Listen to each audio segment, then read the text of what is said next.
Tim pengendali inflasi di Sumatera Selatan dan juga Kota Palembang, serta dari Kemendagri dan juga Bappenas melakukan pemantauan harga sembako di Pasar Palima Palembang, di mana dari pemantauan yang dilakukan harga sembako masih terpantau stabil.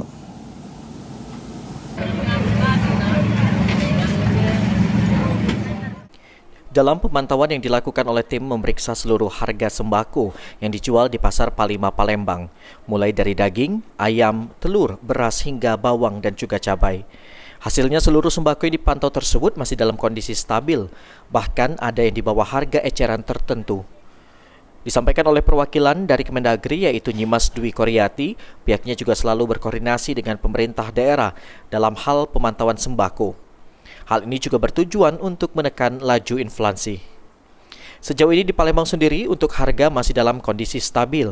Nah, ini kebetulan untuk Kota Palembang ini harga secara umum masih sama ya, masih di bawah HET dan stabil, relatif stabil gitu ya. Kalaupun naik tidak signifikan perubahannya, hanya barang-barang tertentu aja seperti kentang ya, kentang Padang, tapi kentang kan tidak masuk dalam pantauan gitu ya.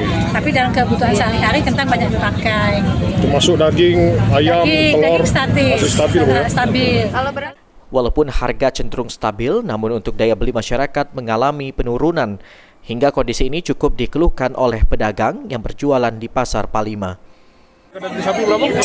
140. Harganya gimana? Naik apa? Rakas. Iya, naik apa turun ini? Enggak, biasa baik, standar. Untuk pembelinya gimana? Kalau untuk sekarang belum rapi, pasti sepi.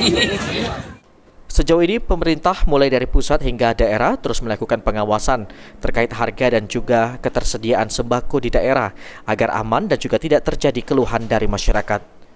Firman Hidayat, PAL TV.